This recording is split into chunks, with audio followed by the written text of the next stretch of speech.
Hola, ¿qué tal? Esperando que se encuentren bien. Mi nombre es Claudio González, más conocido en las redes como Kimero Drama. Me pueden encontrar aquí en mis diferentes redes sociales. En este nuevo comienzo de semana, que ya por lo menos acá en Chile son las 5:31 am. A esta hora me puse a grabar porque yo tengo un poco cambiado mi sueño. Yo trabajo de noche y para aprovechar el tiempo durante el día prefiero haber grabado esto ahora que se estrene durante la mañana. Em, hace tiempo quería grabar este video, pero no había podido porque tenía cosas que hacer, estaba ocupado en ciertas cosillas y además a veces trabajar de noche tiene eh, ese extraño fenómeno de mantenerte constantemente cansado y con sueño. Entonces a veces de verdad quería descansar, quería descansar y entre todo lo que tenía que hacer y eso, no me había dado el tiempo de poder grabar este video que considero que es importantísimo porque más que nada va a reflejar la forma en cómo yo he logrado sintetizar y entender el asunto de la sola escritura, especialmente desde el aspecto ontológico de la palabra.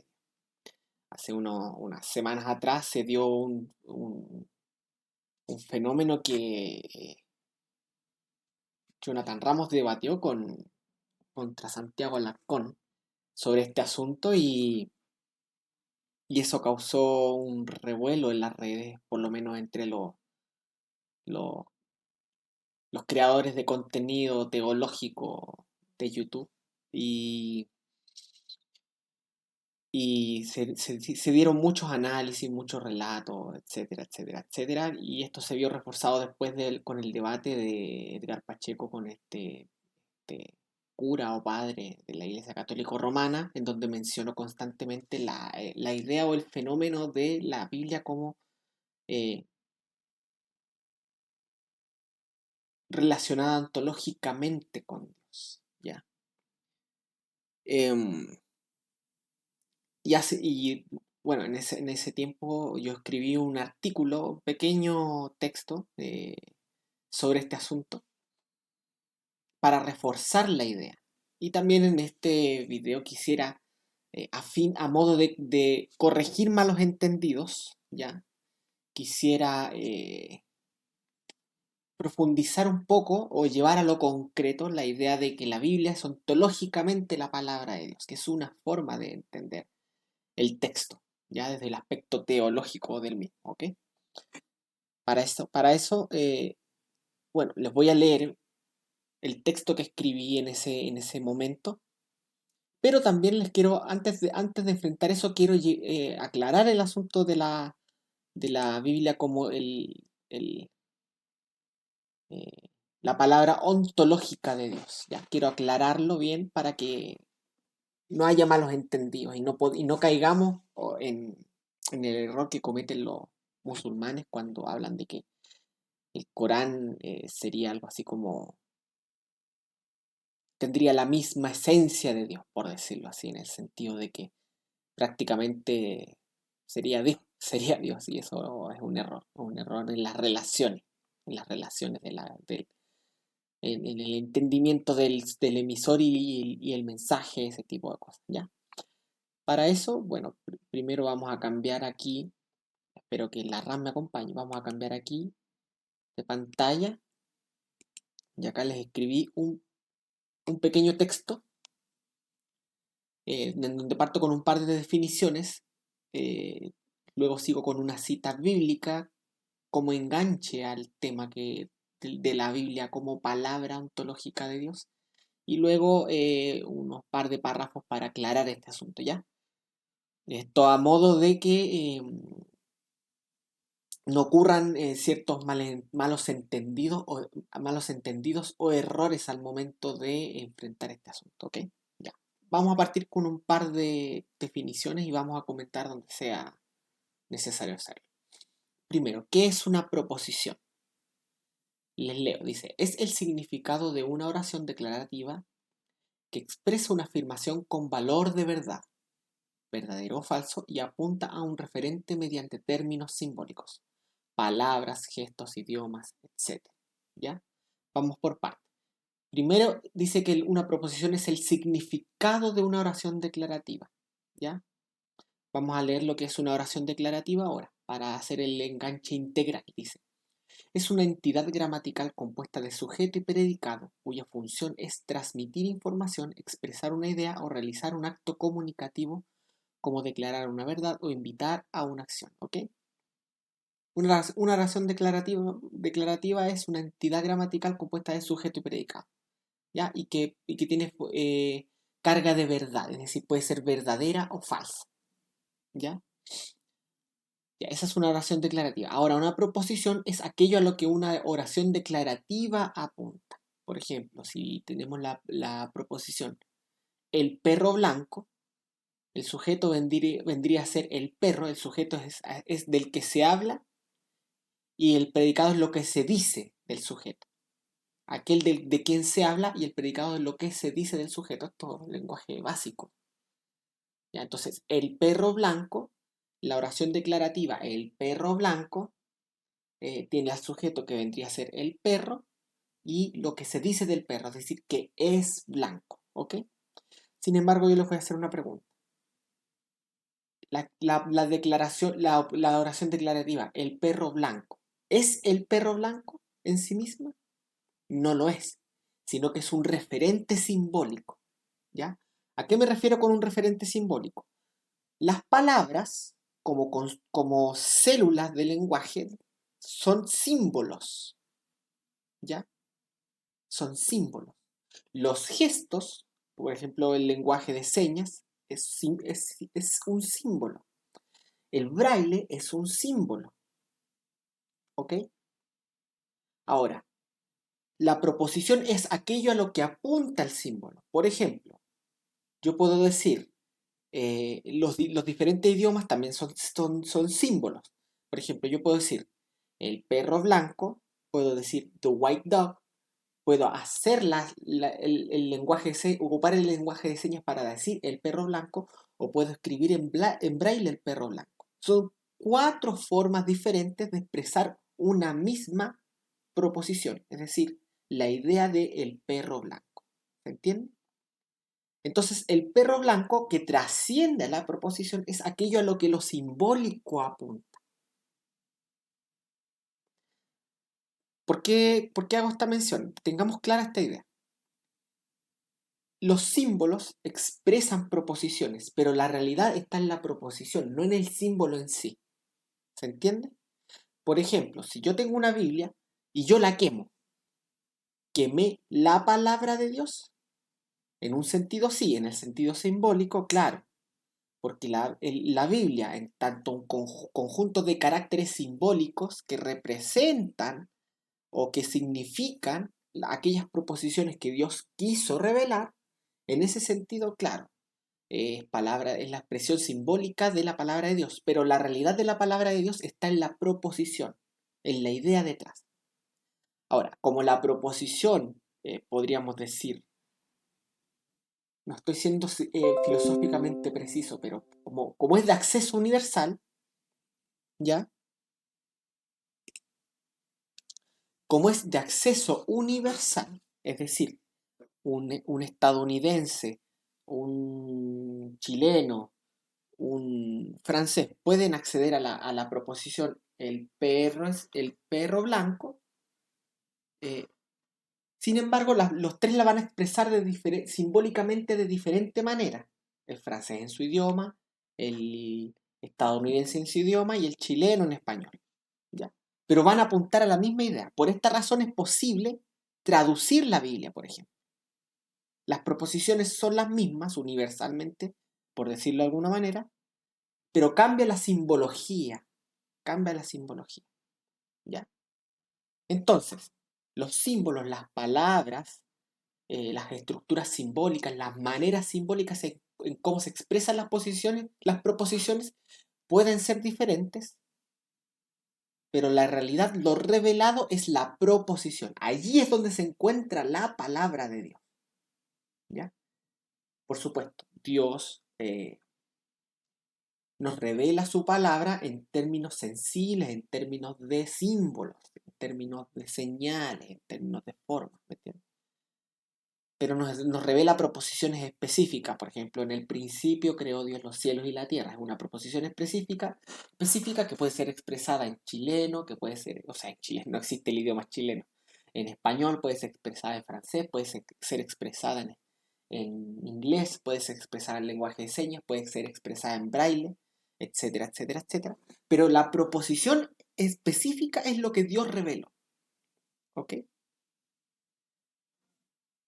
Esta es más o menos la explicación filosófica y gramatical y una especie de teoría del lenguaje que les traigo antes de pasar a la relación de esto con la Biblia como palabra de Dios. ¿Ok? Vamos a bajar. Jesús nos dice lo siguiente, porque de la abundancia del corazón habla la boca. Ya, el habla también es una expresión, los sonidos también es una expresión simbólica con relación a las proposiciones que se dicen. ¿Ok? El punto es que una misma proposición puede ser expresada simbólicamente de diferentes maneras. Por supuesto, todos estos símbolos debieran expresar en lo concreto lo que la proposición quiere decir. Pero se entiende la idea, ¿ya? Se entiende la idea. Hay un X que es una proposición, una idea, algo que trasciende, algo que puede ser referido simbólicamente mediante las diferentes formas o medios de comunicación.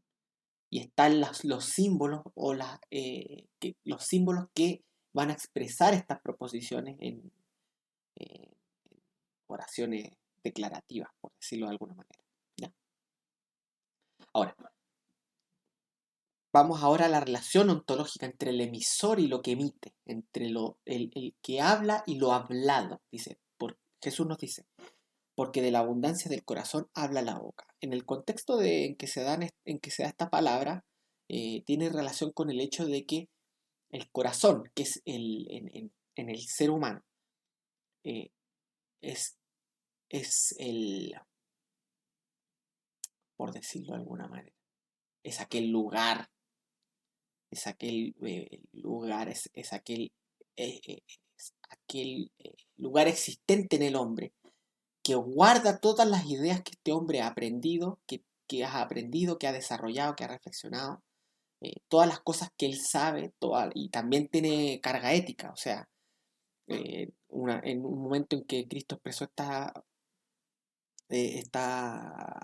afirmación, hablaba de los fariseos eh, blasfemando contra el Espíritu Santo, por ejemplo, o diciendo cosas maliciosas. Acá también nos dice que el buen hombre de las buenas cosas que están en su corazón habla, y el mal hombre de las malas cosas que están en el corazón habla, porque de la abundancia del corazón habla la boca. ¿Ok? Ya. ¿Qué quiere decir esto? El corazón como el asiento de la vida interior de los seres racionales, contiene todo aquello eh, que este ser racional ha aprendido, ha comprendido, ha reflexionado, etcétera, etcétera, etcétera. Y todo aquello que en el ser interior existe se revela en el habla. El habla es una revelación del ser interior. ¿Se entiende? Lo que hay en el corazón lo revela la boca. Si en tu corazón hay amargura, hay mentira, hay engaño, tu boca va a revelar eso de alguna u otra manera. Lo mismo pasa con los diferentes tipos de vicios, así como también con las diferentes virtudes. Si en el corazón hay cosas buenas, hay verdades, hay justicia, el corazón en la boca lo va a expresar. El punto es el siguiente. La expresión simbólica, ya sea hablada, escrita, graficada, etcétera, etcétera, revela lo que hay en el corazón de aquel que emite. ¿Ya? De esta misma manera nosotros hablamos de que la Biblia es la revelación de Dios. Dios se revela en la Biblia. Y podríamos decir que Dios revela su corazón, una parte de su corazón, aquello que Él quiso que conociésemos, lo revela y lo expresa en la Biblia. La Biblia es su palabra en ese sentido. ¿Ya? vamos a leer un poco esto que escribí, que yo creo que expresa eh, más concretamente lo que quiero decir. Se los leo, dice así. Lo hablado expresa el ser interior del emisor y lo revela, pero no es idéntico al emisor en términos ontológicos. ¿Se entiende la diferencia? Lo hablado es del emisor, pero no es el emisor. Ahí está la distinción ontológica entre la expresión, la proposición expresada simbólicamente y aquel que lo dice, que lo habla. ¿Ok? Sigamos leyendo, dice acá. Es decir, lo hablado es del emisor como un reflejo de su corazón, pero no es el emisor, ya que no comparte su esencia completa, ¿se entiende? Así, una novela refleja la mente de su autor, pero no es autor. De igual modo, toda palabra humana surge de la abundancia de su ser sin agotarlo. ¿Ya? Por supuesto, todo lo que nosotros hablamos no significa que revela todo lo que nosotros somos. Nosotros muchas veces ocultamos cosas de nosotros y no las revelamos a otra cosa, a otras personas. Por ejemplo, una diferencia que existe entre un amigo y un conocido es que al amigo uno le ha revelado verdaderamente lo que tiene en el corazón, por cuanto existe confianza, mientras que al conocido uno puede conversar y lo que va a revelar no va a ser tan profundo, por decirlo de alguna forma. Pero la diferencia entre el amigo y el conocido es que el amigo te conoce porque tus expresiones simbólicas, ya sea en tu actuar, en tu hablar, eh, han sido captadas por él. En este sentido.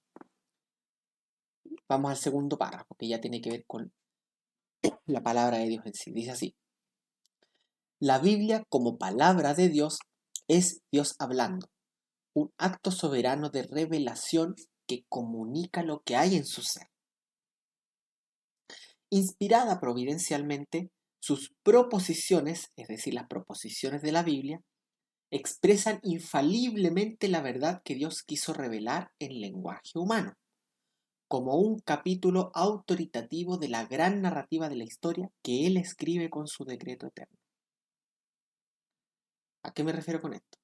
Así como por ejemplo, pensemos en Tolkien, que escribió El Señor de los Anillos, o en J.K. Rowling, que escribió Harry Potter. Ellos, con su mente creativa, llevaron esa creación de su mente a una expresión simbólica que refleja proposiciones que tienen que ver con lo que crearon. Ellos crearon un mundo completo con personas que actúan e interactúan, etcétera, etcétera, etcétera. Las escribieron en un libro. Y hay un sentido en que nosotros podemos decir que lo que dice el libro es hablado por su autor. Pero el libro no es su autor, ¿se entiende? El libro es del autor, ¿ya? Como un reflejo de aquello que estaba en el interior de su ser, expresado o emitido en términos simbólicos, pero no es el autor, es decir, no es idéntico al autor. ¿Se entiende? Por esta razón, y este es el error que quiero evitar, por esta razón nosotros nos sacamos la Biblia en procesión. Por esta razón nosotros no le prendemos velas a la Biblia. Por esta razón nosotros no adoramos la Biblia, no adoramos el texto con los símbolos impresos en tinta y el papel. ¿Ya? Sin embargo, por cuanto las proposiciones manifestadas simbólicamente allí reflejan el ser de Dios, nosotros tenemos a la Biblia en alta estima, tomamos en cuenta su autoridad y confiamos en su infalibilidad. ¿Por qué? Porque es la palabra de Dios. Si bien no es idéntica a Dios, es la palabra de Dios. Y es en ese sentido Dios hablando. Sigo leyendo.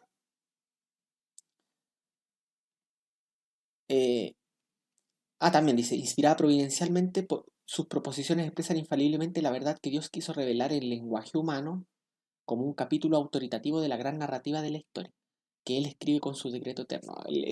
La analogía acá es la analogía del autor con la historia. los calvinistas nosotros creemos que Dios es soberano y Él obra providencialmente en la creación. En este sentido, nosotros creemos que todo lo que ocurre en la historia del hombre, en donde sea que esté ocurriendo esto,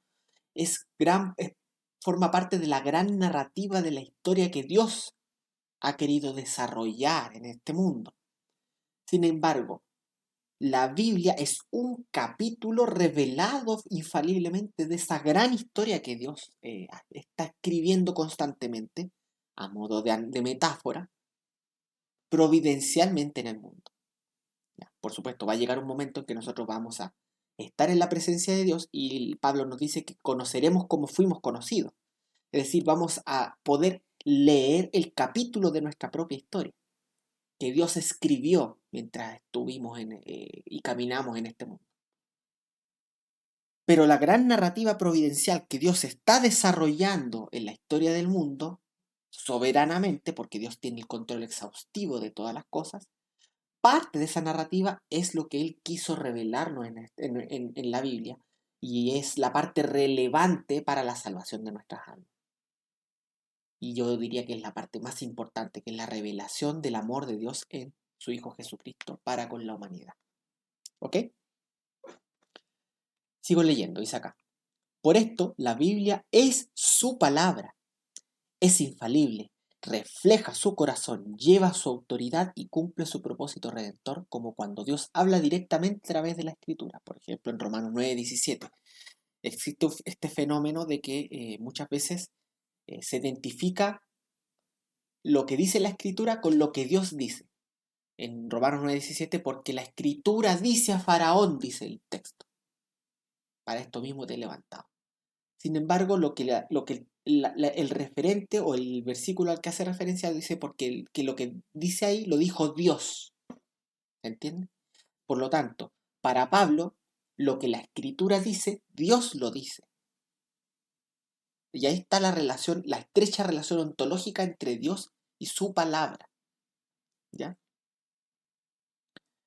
Sin embargo, y acá esto es lo que yo quiero corregir para que no caigamos en este error. Sin embargo, la Biblia no es Dios. Es decir, no posee atributos divinos como omnipotencia, omnisciencia u omnipresencia, entre otros. ¿Se entiende? Si bien la palabra de Dios refleja aquello que Dios quiso revelarnos a nosotros, aquello que estaba en su corazón y que quiso manifestar en términos simbólicos a los hombres para que le conozcan y le busquen, la Biblia no se identifica con Dios, no es Dios, ya, que es lo que dije anteriormente. Por esta razón, si bien nosotros tenemos a la Biblia en alta estima, por cuanto es la palabra de nuestro Señor, si bien nosotros respetamos la Biblia como autoritaria, consideramos su contenido infalible, etcétera, etcétera, etcétera, nosotros no sacamos en procesión el libro, el texto, no lo sacamos en procesión, no le prendemos vela, no nos arrodillamos ante él. ¿Se entiende? Vamos a usar una analogía en este sentido.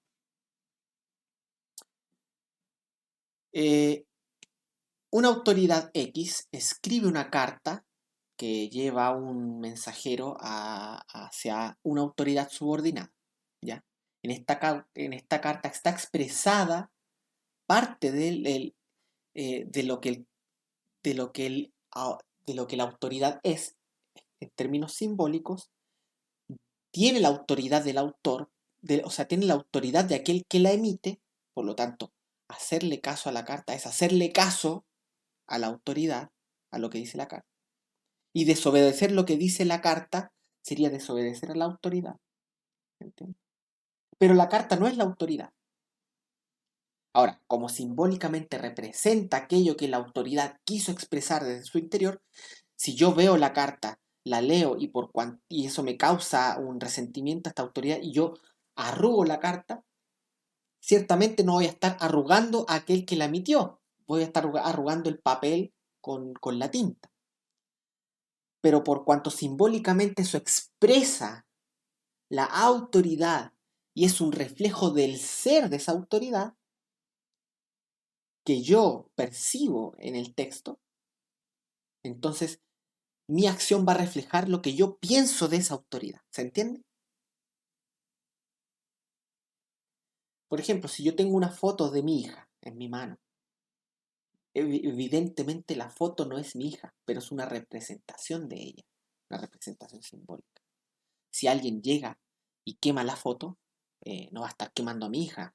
Eh, de acuerdo al contexto en que ocurre, posiblemente me va a poner triste porque era una foto que quizá yo estimaba mucho de algún momento en particular, pero no va a estar haciéndole daño a mi hija, no es mi hija la foto, no es mi hija.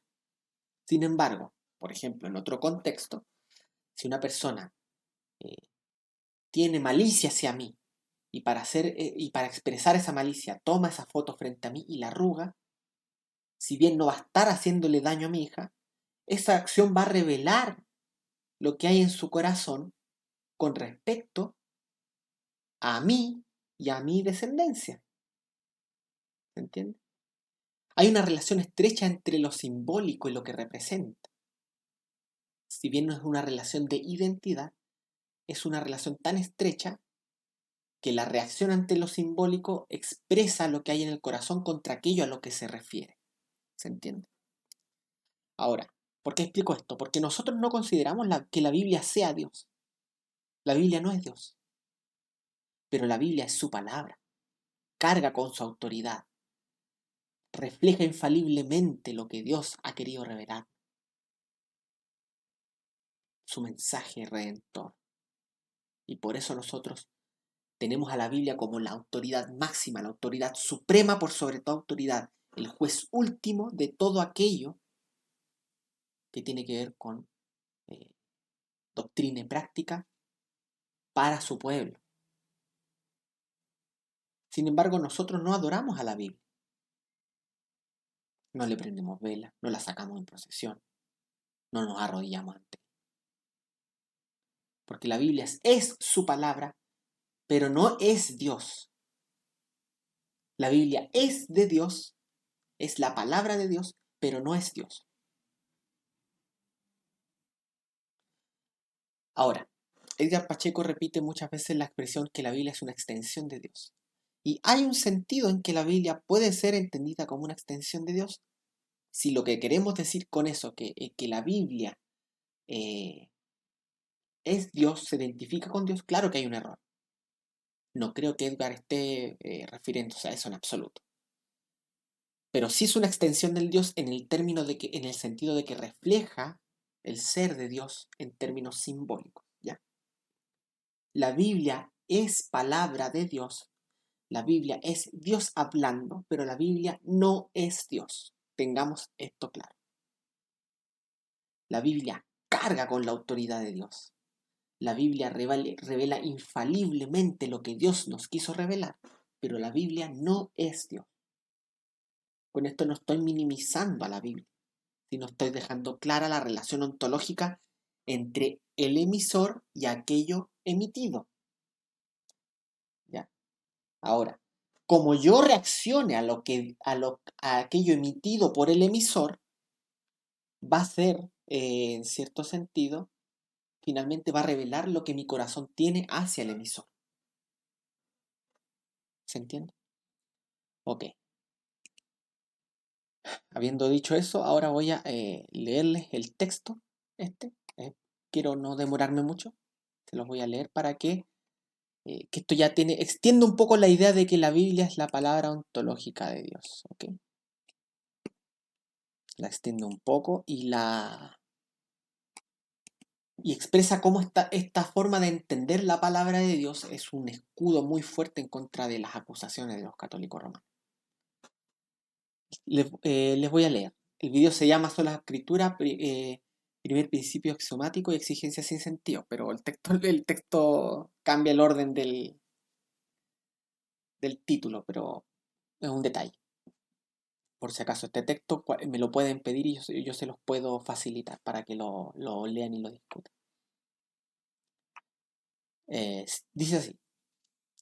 Debido a la discusión que tuvo el filósofo Jonathan Ramos con el católico Santiago Alarcón respecto de sola escritura, han surgido muchos análisis interesantes. En uno de ellos, Edgar Pacheco mencionó a grandes rasgos que la sola escritura emana del hecho de que la Biblia es ontológicamente la palabra theoneustos de Dios. Es decir, la Biblia es Dios hablando. Romanos 9:17, que ya lo cité anteriormente, y Mateo 22, 31, 32. Y que esto tiene relación con el carácter axiomático de la palabra. Más adelante vamos a hablar de esto. Algo que resuena con el escrituralismo de Gordon Haddon Clark y tiene una relación estrecha con el modelo de canonicidad que enseña Michael J. Kruger. ¿Ya? Son dos autores que tienen que desde diferentes aspectos desarrollan el sentido ontológico en que la Biblia es la palabra de Dios. ¿Ya?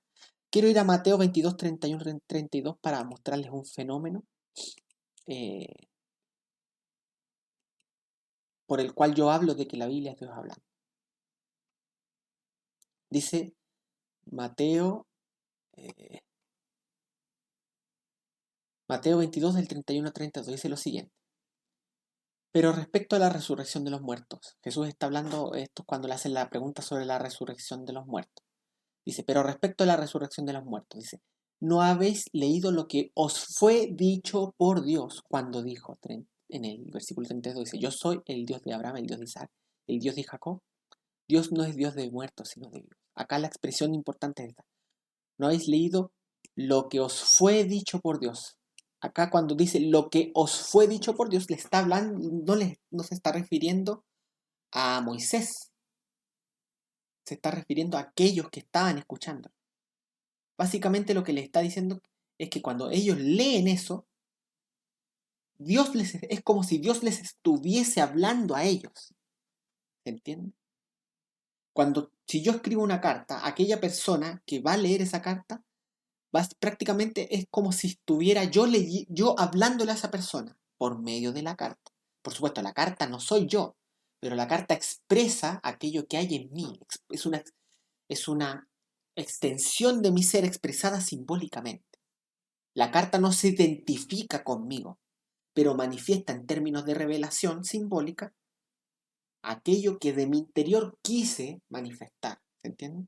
Entonces, si ellos, leyendo la escritura, tenían a Dios hablándoles en este tiempo, entonces cuando nosotros leemos la Biblia, Dios mismo es el que nos está hablando en ese momento. ¿Se entiende? Esa es la relación tan estrecha que existe entre Dios y su palabra. Ya, veamos. Sigo leyendo. Ya, el escrituralismo de Gordon Haddon Clark se los dejo como referencias para que lo busquen y el modelo de canonicidad de Michael J. Kruger son muy interesantes. ¿Okay? De Gordon Haddon Clark les recomiendo un libro, está en inglés lamentablemente, que se llama The God's Hammer. The Bible and its Critics. Ya, The God's Hammer se llama. El martillo de Dios. Para que lo busquen y lo lean.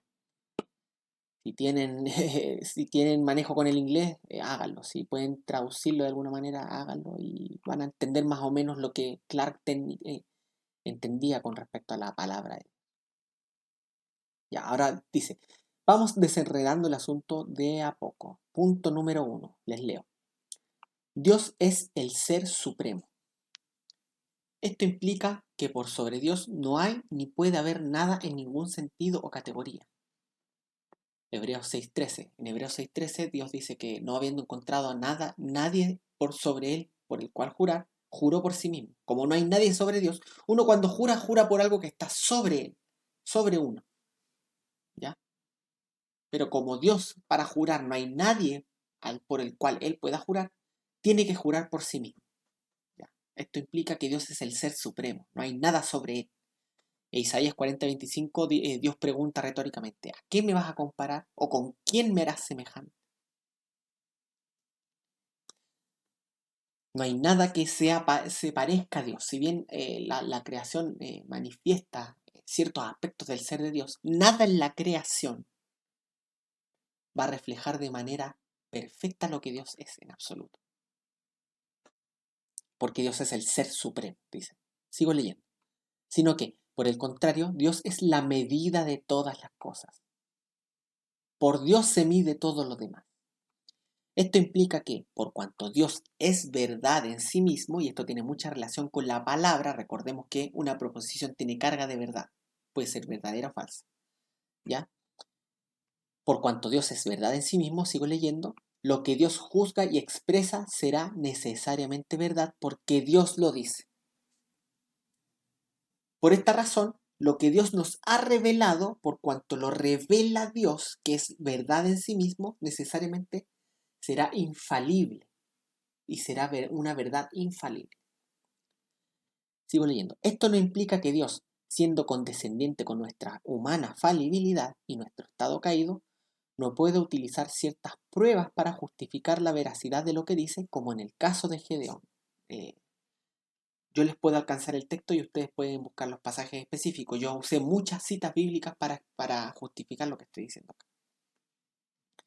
Pero esto habla no de que Dios en sí mismo dependa de pruebas externas a sí mismo para justificar su palabra, sino que habla de nuestra propia naturaleza caída y ciega como un topo, por lo que Dios misericordiosamente condesciende con su pueblo. ¿A qué me refiero con esto? Por cuanto Dios es verdad, lo que Dios habla, por cuanto Dios lo dice, ya debiese ser aceptado automáticamente como verdadero. Porque Dios lo dice. Si no hay nadie sobre Dios que justifique la verdad de lo que Dios dice, más que Dios mismo, entonces, si Dios dice algo, nosotros tenemos que decir amén. Porque Dios lo dice. Sin embargo, Dios condesciende con nosotros. Y en ese sentido, por cuanto condesciende con nosotros, muchas veces nos da eh, ciertas evidencias que apuntan a la veracidad de su palabra. No porque la verdad de la palabra dependa de esas evidencias en absoluto. La verdad de la palabra de Dios depende de Dios mismo. Pero por cuanto nosotros somos seres caídos, muchas veces somos ciegos y nuestro entendimiento no es perfecto, Dios condesciende con nosotros para facilitarnos de alguna manera poder entender o aceptar la veracidad de su palabra. Por supuesto, quiero dejar en claro esto. Dios no depende de estas pruebas. La verdad de la palabra de Dios no depende de estas pruebas. Es verdad porque Dios los dice y nada más. ¿Ya? Por cuanto Dios lo dice, se justifica a sí mismo. Esa es la idea. ¿Ya? Que que Dios haga ciertas cosas para fortalecer esta idea no significa que la verdad de la palabra dependa de estas cosas. Eso es lo que yo quiero que quede claro. ¿Ya? La Biblia se justifica a sí misma por cuanto y en cuanto es palabra de Dios. Sigo leyendo. El ser humano, en tanto imagen de Dios, fue creado para reconocer instintivamente la voz de Dios y su verdad allí donde se manifieste. Pero el pecado dañó gravemente esta capacidad. En 1 Corintios 2:14 que nos dice lo siguiente. Pero el hombre natural no percibe las cosas de Dios y no las puede entender porque se han de percibir espiritualmente. El hombre natural, el hombre no regenerado, el hombre muerto en delitos y pecados, no percibe y no entiende las cosas de Dios en términos espirituales. ¿Verdad? Un hombre natural ciertamente puede entender el Evangelio, pero por cuanto es natural no lo va a entender espiritualmente, no lo va a comprender en cuanto a su significancia y por lo tanto no lo va a creer en absoluto.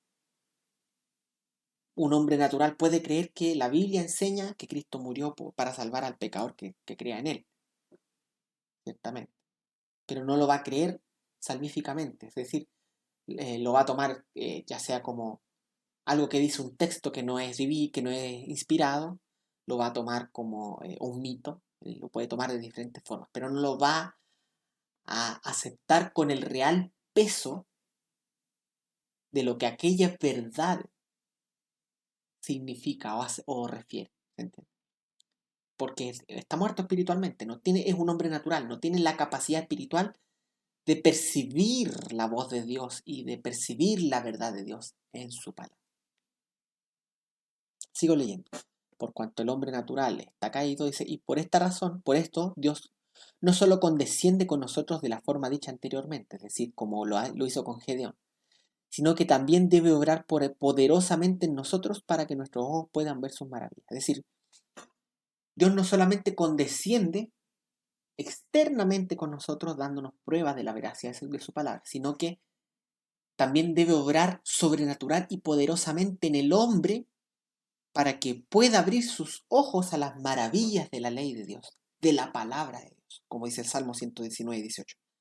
Abre mis ojos y podré ver las maravillas de tu ley. Deuteronomio 29:4, Moisés se refiere a su pueblo y les dice, luego de que este pueblo experimentara todas las maravillas que Dios hizo por ellos, sin embargo, Moisés concluye lo siguiente: pero Dios hasta el día de hoy no os ha dado ojos para ver ni oídos para oír. O sea, ellos presenciaron las maravillas de Dios, pero seguían siendo un pueblo rebelde y contradictor. A pesar de tener la experiencia externa de las maravillas del Todopoderoso, eso no había afectado en nada su perspectiva de la vida. Pero para que eso suceda, Dios mismo tiene que orar poderosamente. Entonces Moisés concluye que Dios entonces todavía no les había dado ojos para ver y oídos para oír. En Lucas 24, 44, 45 es el diálogo de Jesús con los caminantes o con sus discípulos, cuando le abrió el entendimiento para que entendiera las escrituras. Ya, es Dios el que tiene que abrir el entendimiento, Dios el que tiene que dar ojos, es Dios el que tiene que dar oídos para oír. Por eso muchas veces Cristo terminaba sus enseñanzas con el que tenga oídos para oír, que oiga. Es un llamado a aquellos que tienen oídos para que tomen en cuenta lo que está diciendo. Por supuesto, los que no son ovejas, los que no tienen oídos, no van a oír la voz de Dios como debiesen oírla, no la van a reconocer, no la van a percibir espiritualmente, no la van a entender en la profundidad de lo que debiesen entender, porque son hombres naturales. En ellos ciertamente Dios no ha obrado aún la iluminación espiritual y no ha obrado la regeneración. Sigo leyendo. Punto número 2. Lo anteriormente dicho implica lo siguiente. Si la Biblia es la palabra de Dios en el sentido anteriormente calificado, algo que ya hemos hablado mucho anteriormente en este video, entonces ontológicamente se justifica a sí misma por cuanto es Dios hablando. ¿Se entiende lo que la idea? Por cuanto la Biblia es la revelación de Dios, es una revelación del ser de Dios. Es la revelación autoritativa, infalible y veraz de la parte importante de la historia que Dios está eh, desarrollando providencialmente en el mundo. Entonces la Biblia se justifica a sí misma porque emana de aquel que es verdad en sí mismo. ¿Ya? Esto nos habla del carácter axiomático de la Biblia. Axiomático. Un axioma es una idea que se justifica a sí misma.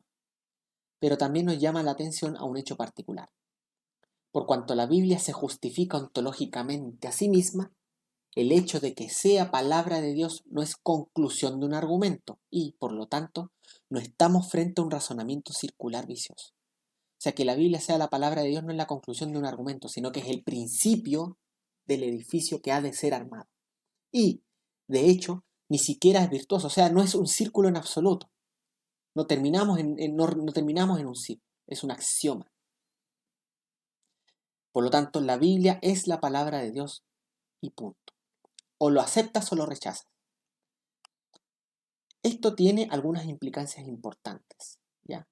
Entonces, la Biblia es la palabra de Dios y punto. Por cuanto la revela Dios, es la palabra de Dios, punto. O lo aceptas o lo rechazas. Esto tiene unas implicancias importantes, como sigo leyendo. Dice acá, implicancia A. Les leo. Por cuanto la Biblia es Dios hablando, de esto se sigue que necesariamente es punto de partida, no conclusión del camino. A esto, que tiene relación con el carácter ontológicamente axiomático de la Biblia, le llamamos un primer principio. Y, por lo tanto, la Biblia debe ser nuestro primer principio, el fundamento sobre el cual se funda todo el edificio de nuestra fe cristiana. Por cuanto Dios es el ser supremo y por cuanto la Biblia es su palabra, que se justifica a sí misma, por cuanto es la expresión de aquello que Dios tiene en su alma y que nos reveló a nosotros en su amor, ¿ya? Y por cuanto este Dios es la verdad en sí mismo, que la Biblia sea la palabra de Dios no es la conclusión de un argumento, por lo tanto no es un círculo vicioso, sino que es una proposición axiomática a partir de la cual nosotros comenzamos a sacar los teoremas, a armar el edificio de nuestra fe. Por eso para nosotros la Biblia es es la sola escritura, dice referencia con el hecho de que la Biblia, por cuanto expresa por medio de ciertas autoridades en este caso, que le dan el aspecto canónico, por cuanto expresan aquellas verdades que Dios nos quiso compartir y que Dios traspasa infaliblemente en términos simbólicos, eh, la Biblia es la autoridad suprema a la cual apelamos en términos de doctrina y práctica. ¿Se entiende? La Biblia es la palabra de Dios, es el primer principio sobre el cual se funda todo el edificio de nuestra fe cristiana. Como es lo primero, no hay nada antes. Así como antes de Dios no hay nada, sino que en Dios acaba, se cierra no hay nada más allá sobre Dios. ¿Ya? De la misma manera, por sobre su palabra, porque su palabra es verdad, por cuanto es palabra de Dios, no hay nada sobre la Biblia en este sentido, y desde la Biblia armamos nuestro edificio. Esa es la primera implicancia. Implicancia B, les leo, dice: si la Biblia es nuestro primer principio, por cuanto es Dios hablando, y si la Biblia se justifica a sí misma, ontológicamente, entonces de esto se sigue que, necesariamente, la Biblia debe establecer por sí misma los parámetros de reconocimiento canónico, esto es, de reconocimiento de su carácter ontológico como palabra de Dios. Es decir, los elementos necesarios que describen el fenómeno del reconocimiento canónico deben estar enseñados en el texto. Y, de hecho, lo están. Ya, esto tiene implicancias apologéticas tremendas. ¿A qué me refiero? ¿No han escuchado muchas veces a Santiago Alarcón decir, ¿tú cómo sabes que Tercera de Juan es palabra de Dios?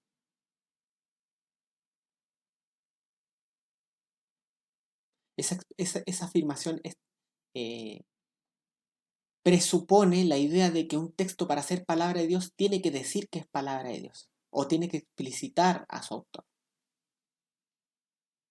De ahí él salta a que, claro, para saberlo tú tienes que recurrir a la iglesia. Y cuando él usa la palabra iglesia, no se refiere al organismo vivo, que es el cuerpo de Cristo, que por cuanto posee el Espíritu Santo, reconoce orgánicamente y comunitariamente aquellos textos que Dios le ha entregado para su desarrollo doctrinal y práctico. Sino que para Santiago Alarcón, iglesia significa magisterio católico romano. La palabra iglesia ni siquiera significa el laico, ¿me entiendes? Mientras que en la Biblia Dios le dio el Espíritu a todos aquellos que ha salvado por medio de Cristo, y todos aquellos que Él ha salvado por medio de Cristo tienen el Espíritu de Dios y tienen en sí la capacidad de poder reconocer la voz de Dios en la palabra, porque tienen la mente de Cristo. 1 Corintios 2:16. ¿Ya? El magisterio no es el único que tiene la palabra, la capacidad de reconocer la palabra. Para la Iglesia Católica Romana sí, pero para la Biblia, la iglesia descrita en la Biblia, el reconocimiento canónico, el reconocimiento de la palabra de Dios no se limita al magisterio. ¿Ya? Por lo tanto, lo que Santiago Larcón nos pide en realidad no es una exigencia que la misma Biblia establezca para el reconocimiento canónico, y por lo tanto su pregunta está mal hecha. En cierto sentido, las implicancias de su pregunta están mal hechas. ¿Ya? O aquello a lo que él quiere llegar está mal hecho. Está mal planteado. Es un sofisma, por decirlo así. 3. Sí, voy a seguir leyendo. Mantengamos las ideas que hemos estado desarrollando hasta ahora. Dice 3. Vamos a establecer a grandes rasgos estos principios. Dice así. A. La Biblia habla del principio de canonicidad en términos de que lo escrito y pactualmente entregado sirve como el parámetro supremo, infalible y autoritario para medir incluso revelación verdadera y extracanónica. Acá voy a introducir dos categorías: revelación canónica y revelación extracanónica. ¿Por qué introduzco esta categoría? ¿Estoy hablando lengua o estoy ingresando una idea que la Biblia no enseña? Para nada. Ya. Vamos por parte. Hablo de lo escrito y pactualmente entregado. Es decir, eh, hay documentos, hay parte de aquella revelación que Dios quiso providencialmente preservar para su iglesia que fue pactualmente entregada. Hay revelación que Dios no entregó pactualmente y hay revelación que Dios entrega pactualmente. ¿Ya? Aquello que es pactualmente entregado es la revelación canónica y sirve incluso para medir cualquier tipo de revelación extracanónica. Aquello pactualmente entregado al pueblo de Dios es lo que nosotros conocemos como el Antiguo Testamento y el Nuevo Testamento.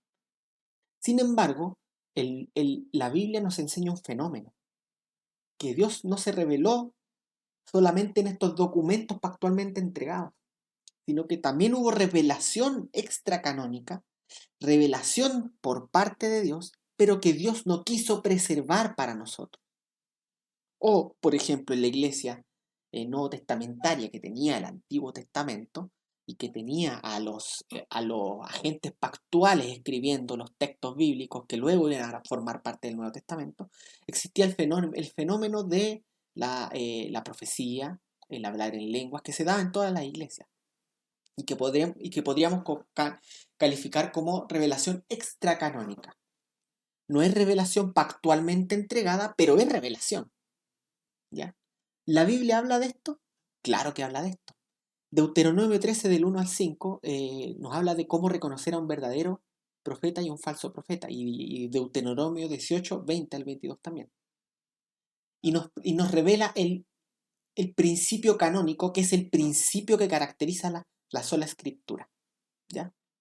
En Deuteronomio 13 al 5 tú tienes a la ley revelada y entregada pactualmente por medio del agente pactual, que en este caso es Moisés, como el canon por el cual uno puede reconocer no solamente los falsos profetas, sino a los verdaderos también. Y cuando hablamos de verdaderos profetas, hablamos de agentes de revelación que revelaban palabra de Dios. Y este es un fenómeno que no podemos desconocer en la palabra. Sin embargo, la palabra misma establece esta distinción. Hay revelación que es canónica y hay revelación que no es canónica. Hay revelación que sirve como canon para reconocer la verdadera revelación de la falsa revelación, ¿ya? Y hay verdadera revelación que no tiene este carácter canónico. Por cuanto no tiene este carácter canónico, no entra en el canon bíblico. ¿Se entiende? Porque no es revelación pactualmente entregada, ¿ya? Por esta razón, la sola escritura, es decir, la sola Biblia, es aquello que Dios nos ha entregado como un texto infalible y canónicamente establecido por Él para que su pueblo conozca de doctrina y de práctica y pueda reconocer y juzgar todas las cosas, incluso aquellas cosas que Dios mismo por medio de agentes revelatorios quiere revelar. ¿Se entiende? Por esta razón nosotros insistimos en que la Biblia juzga la tradición. La Biblia no está bajo la tradición, la Biblia está sobre la tradición en términos de autoridad canónica. Por eso nosotros decimos que la Biblia está por sobre las confesiones, la Biblia está por sobre los credos. Y por medio de la Biblia nosotros juzgamos todo lo demás. ¿Ya? ¿Se entiende? ¿Cómo era la palabra? Es la norma, es decir, la norma. La Biblia establece y reconoce otras autoridades, pero por sobre todas esas autoridades está la autoridad infalible, canónica y pactualmente entregada de la Biblia como palabra. ¿Ya? Eso es sola escritura y el principio está enseñado claramente en la palabra. Sigo leyendo.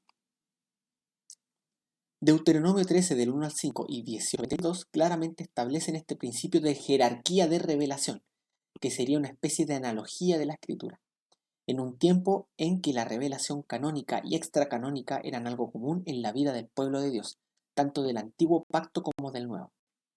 Esto se traslada al nuevo pacto, pues Pablo nos enseña que la iglesia tiene su fundamento en los apóstoles y profetas, es decir, los agentes pactuales que entregaron la revelación pactual, que funciona como canon por sobre todo más, incluso revelación que Dios entregue para que nosotros reconozcamos si viene o no de Dios. ¿Se entiende? ¿Se entiende? Dios reveló cosas que no preservó hasta el día de hoy. La Biblia escribieron cuyos textos ya no existen.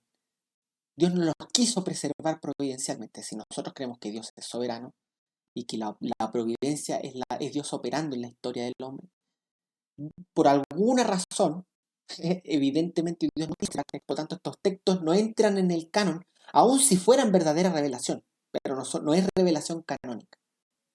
¿Se entiende?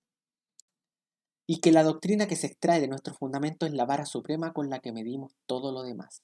Y acá la cito 1 Timoteo del 6 del 3 al 5. Sigo leyendo. Todo lo demás, lo anterior establece lo siguiente. Puesto que tenemos la palabra profética más segura, como dice 2 de Pedro 1:19, con nosotros, que providencialmente fue preservada por Dios como canon supremo, incluso si hubiera aún nueva revelación, digo esto siendo continuista, porque yo soy continuista, pero el principio abarca incluso a continuistas, esta debe ser medida por la Biblia. ¿Se entiende? Si hubiera un verdadero profeta, ese profeta debe ser medido canónicamente por la palabra de Dios. ¿Ok? La palabra de Dios va a determinar si es un verdadero o un falso profeta. Y recordemos que el profeta no habla conforme a las palabras de Dios. Su vida no refleja la ética de la palabra de Dios. Y dice falsa profecía, ese profeta en el Antiguo Testamento, en el Nuevo Testamento, la lógica de la disciplina, simplemente debe ser excomulgado. Y no debe ser tenido como un verdadero profeta en absoluto. ¿Ya? Sigo leyendo. La tradición y el magisterio, sea protestante o católico romano, en este sentido, no tiene justificación de su existencia en la Biblia, sino que también deben ser medidos por ella. La Biblia, por cuanto es Dios hablando, está sobre todo lo demás. Y negar esto es blasfemar contra el Dios que hay. Ergo, el principio de sola escritura no solo lo asumimos, sino que también está enseñado explícitamente en la Biblia. ¿Se entiende? Vayan a estos pasajes y léanlo. Léanlo. De 1 al 5 y 18, 20 y 22. Y ahí está el principio de sola escritura en la Biblia. Ahí está. B. Si bien lo anterior establece el principio de canonicidad, el carácter ontológicamente canónico debe ser reconocido por el individuo, o sea, debe ser percibido espiritualmente. Sobre este punto, la Biblia nos habla sobre la regeneración, que da fundamento ontológico a la virtud del creer la manifestación individual del reconocimiento canónico. Como 1 Tesalonicenses 2:13 enseña, dice, cuando Pablo les dice a los tesalonicenses que se alegraba de que hubieran recibido la palabra de él, no como meramente la palabra de hombre, sino como verdaderamente la palabra de Dios que opera en los creyentes. Recordemos que Pablo era un agente pactual que eh, predicaba lo que Dios quería que predicara. Y su palabra fue reconocida como palabra de Dios, como verdaderamente era. ¿Ya? y fue reconocida en virtud de la regeneración. Pablo da gracias a Dios por esto, porque gracias a Dios uno puede reconocer la Biblia como palabra de Dios. Sigo leyendo. Sobre este fenómeno, la Biblia nos habla latamente. Más arriba di referencias a pasajes que nos llaman la atención al hecho de que la percepción espiritual que perdimos por causa de la caída nos debe ser restaurada por Dios. ¿Ya? Más arriba están esos pasajes para que puedan leer. En Juan del 10 al 1 al 18, Cristo repite una y otra vez la idea de que sus ovejas reconocen su voz y le siguen, y huyen de la voz de los extraños. Y debemos entender que todo lo revelado en la Biblia refleja la voz de Cristo. Recordemos que 1 Pedro 1 del 10 al 11 nos dice, el Espíritu de Cristo estaba en los profetas. Por lo tanto, lo que hablaban los profetas era la voz del pastor, la voz de Cristo. Y Juan 10 del 1 al 18, que es cuando Cristo desarrolla toda esta idea del pastor y las ovejas, menciona muchas veces que las ovejas reconocen la voz de su pastor y que el pastor reconoce a sus ovejas. También dice Cristo muchas veces que las ovejas siguen a ese pastor, reconocen su voz y le siguen. Y también dice que huyen de la voz de los extraños. Esto nos habla de la percepción espiritual que el Espíritu da a todo creyente, no solo al magisterio. Todo creyente que tiene el Espíritu Santo en sí, en menor o mayor medida, va a reconocer la voz de Cristo en la palabra de Dios y va a reconocer en los extraños. Cuando el Papa habla, no va a reconocer la voz de Cristo en lo que dice el Papa, a menos que el Papa diga algo que resuene con la palabra de Dios, que es la Biblia. ¿Se entiende? Ahora, este fenómeno espiritual, este fenómeno teológico, tiene repercusiones con respecto al reconocimiento histórico del canon. Vamos a seguir leyendo, dice así.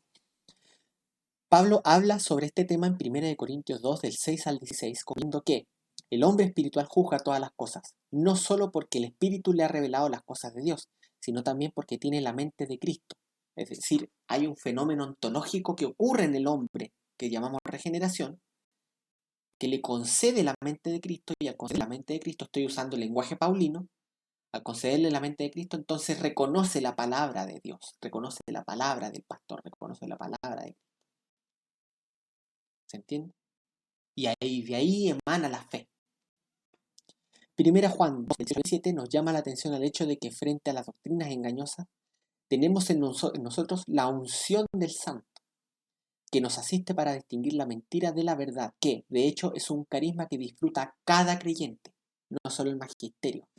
Cuando un romano dice que nosotros dependemos del magisterio para reconocer la palabra de Dios, en realidad no sabe de lo que habla. No sabe de lo que habla. Es una forma de someter a la gente a un grupo de hombres. Es una forma de irianizar, de justificar una jerarquía que la Biblia no enseña. Todo hijo de Dios que tiene el Espíritu Santo tiene la unción del Santo. ¿Ok? Por supuesto, la unción del Santo opera también por el maestro. Pero nosotros dependemos principalmente no del maestro, sino de la unción que nos va enseñando lo que Dios nos ha entregado en su palabra. Y de esa manera, Juan dice que no tenéis necesidad de que nadie os enseñe. No está diciendo que los maestros sean inútiles. Lo que está diciendo es que el Espíritu Santo nos va a ayudar a reconocer la verdad de la mentira. ¿Ya? Por supuesto, el Espíritu ordinariamente opera por medio de la palabra de Dios. Por lo tanto, mientras más conozcamos la palabra de Dios, mayores recursos el Espíritu va a operar en nosotros para que podamos reconocer la verdad de la mentira. ¿Sí? Dice, también el fenómeno, sigo leyendo, también el fenómeno de la fe en Cristo como don de Dios está muy relacionado con este asunto. Juan 6 del 29 al 75, Efesios 2:8, Filipenses 1:29. La fe como un don de Dios. Filipenses 1:29 dice que el creer nos es concedido por Dios, contrario a lo que Carlos Moore, a lo que Félix González, Ruby Rosado y todos estos arminianos y los que quieren hacernos creer que la fe no es un don de Dios. La fe es un don de Dios. Sigo leyendo. El punto es el siguiente. Si bien disciplinas como la crítica textual o la historia eclesiástica nos pueden ayudar a saber si los cristianos leyeron y cómo fue que se desarrolló providencial y orgánicamente el reconocimiento del canon, el fenómeno en sí es principalmente uno espiritual, teológico y soteriológico. Ni la historia ni la crítica textual decide llevarnos a discernir el carácter ontológico de la Biblia, sino que eso es un don de Dios. Mateo 11:27 dice que nadie conoce al Padre, nadie conoce al Hijo sino el Padre, y nadie conoce al Padre sino el Hijo, y a quien el Hijo lo quiera revelar. Por cuanto la palabra es la palabra del Padre y del Hijo, entonces el Hijo, el carácter ontológico de la palabra de Dios, es decir, el reconocimiento de la Biblia como palabra de Dios, el reconocimiento virtuoso y verdadero de la Biblia como palabra de Dios, es en sí mismo Dios.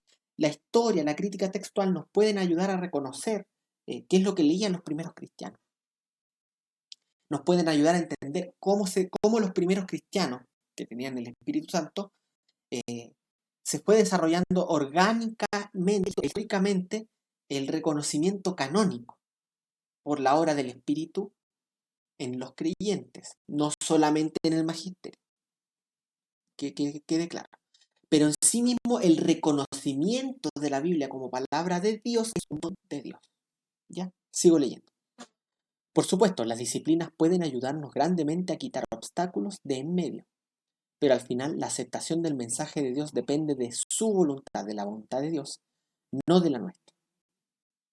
Pero si tú crees que la Biblia es la palabra de Dios porque el Papa lo dice, entonces en realidad tú crees en el Papa, no en la Biblia.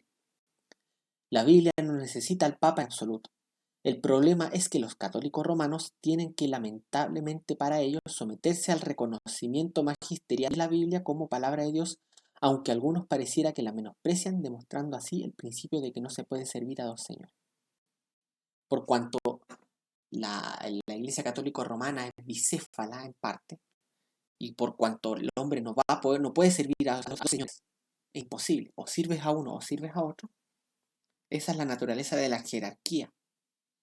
Entonces, eh, el católico romano se somete al Papa y muchas veces, si uno ve su contenido, menosprecian la palabra de Dios, menosprecian la Biblia en muchas de sus expresiones.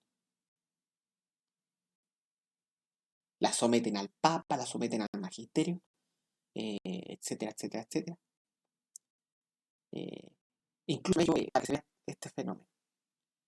Hubo un tiempo atrás en que se hizo un live entre varios católicos, en donde estaban discutiendo la relación de Pablo con Pedro. Y habían católicos que decían que básicamente Pablo era en Chile de Pedro.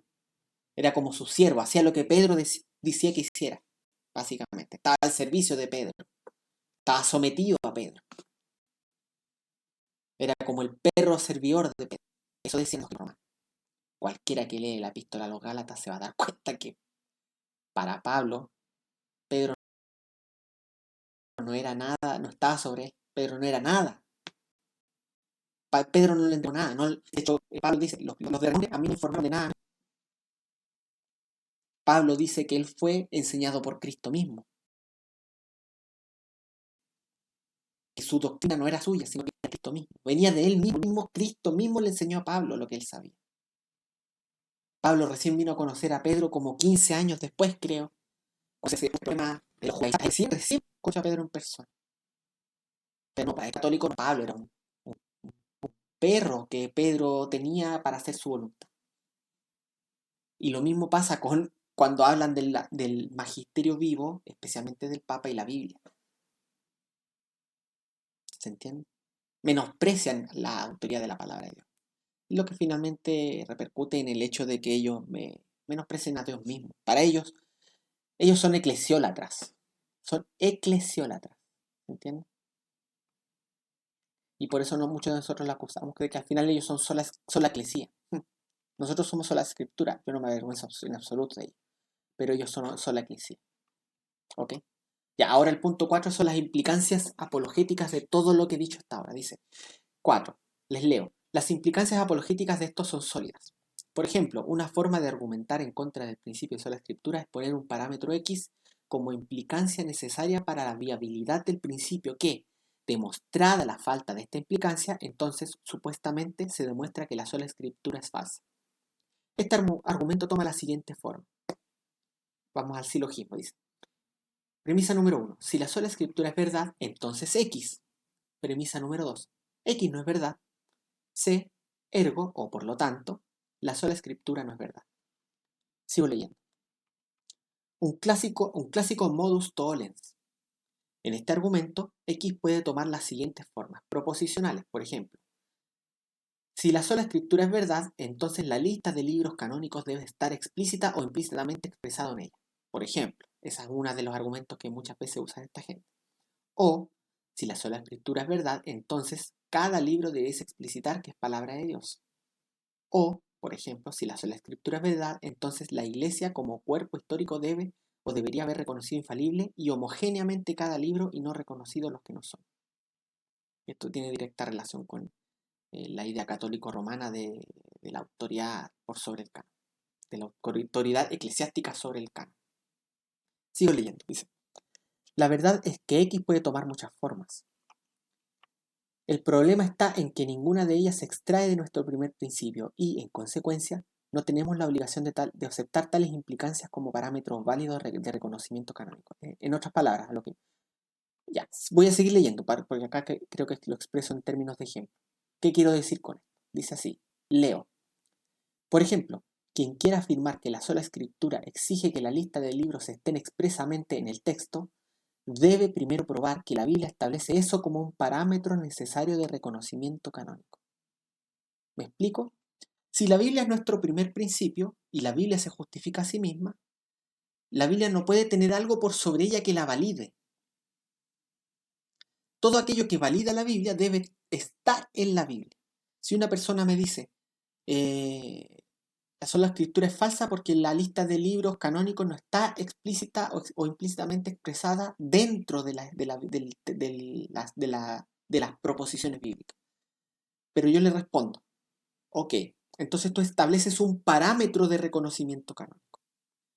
¿Puedes demostrarme que ese parámetro lo dedujiste del primer principio? Si no lo puede demostrar, entonces es un parámetro de reconocimiento canónico inválido. No es un parámetro válido para reconocer qué es palabra de Dios y qué no es palabra de Dios. Sigo leyendo.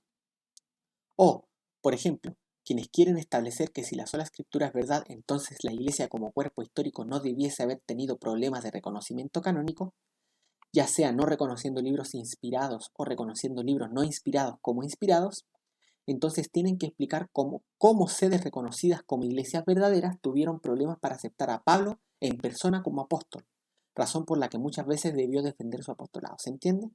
Hubieron iglesias cristianas verdaderas que tuvieron problemas para reconocer el apostolado de Pablo y el mensaje de Pablo. Entonces, ¿dónde queda la infalibilidad de la iglesia a la luz de este fenómeno? Sigo leyendo. El punto es que el reconocimiento canónico no exige lo que algunos quieren poner como condiciones, ni requiere una iglesia infalible en absoluto. El reconocimiento canónico siempre ha sido un fenómeno orgánico, dinámico y vivo, no jerárquico. Lo demás son puros mitos y cuentos creados para someter las almas a los hombres, no a Dios. Sobre este tema, sigo leyendo, sobre este tema se puede escribir latamente y hay autores que lo han hecho de forma más profunda y efectiva que yo. Pero considero que estos puntos hasta ahora descritos son bastante claros y pueden edificar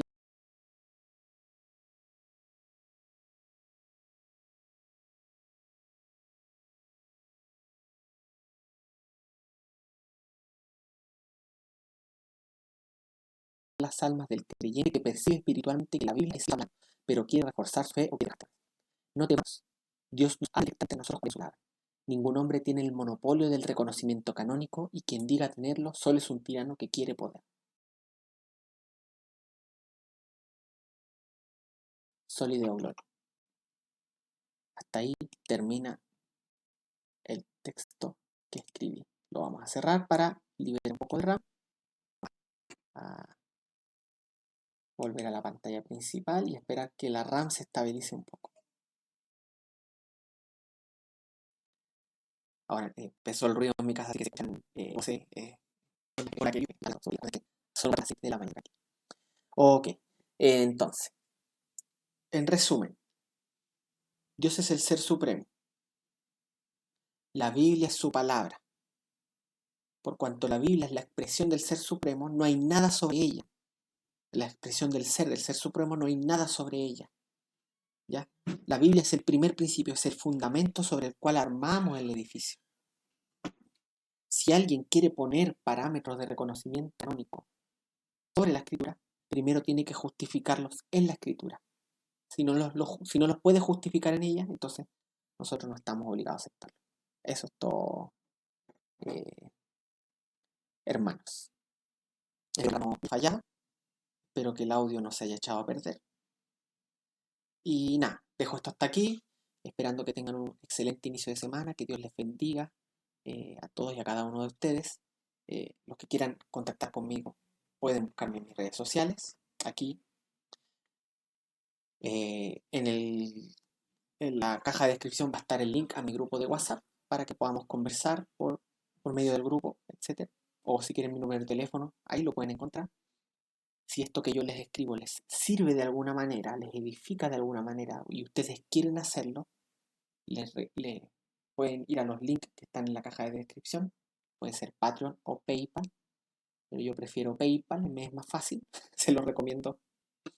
Eh, y nada, como todas las cosas, vayamos a la escritura para ver si esto es así, examinadlo todo, retened lo bueno y solideo gloria.